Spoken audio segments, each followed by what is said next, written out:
কেমন আছো বন্ধুরা? আশা করি ভালো আছো। আমিও ভালো আছি। যে আমাদের ওয়ালের কাজ চালু হয়ে গেছে, তাই ভাবলাম বন্ধুদের সাথে একটা ছোটো ভিডিও শেয়ার করি। দেখুন যে আমাদের গাঁথনি কাজটা কীরকম হয়েছে। যদি ভুল হয়ে থাকে তা বলে কমেন্টে বলবা যে না, তোমার এই কাজটা ভুল হয়ে গেছে।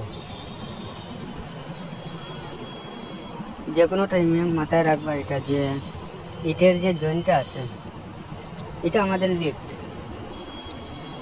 ইটের যে জয়েন্টটা আছে এটা 70 থেকে 18 mm দেওয়ান লাগে। এর চেয়ে বেশি দিলে ক্র্যাকনের চান্সটা বেশি থাকে। তাই ইটের জয়েন্টটা জোড়াটা আছে, যে দুইটা ইটের জোড়া, এটার মধ্যে যে 17 থেকে 18 mm, এর চেয়ে বেশি দিবা না। এটা যে কোনো মালিকে এটা মাথায় রাখবা যে এটা এর চেয়ে বেশি হইলে অনেক প্রবলেম আইতে পারে। এখন না, 4-5 বছর পরে এই প্রবলেমটা আসে।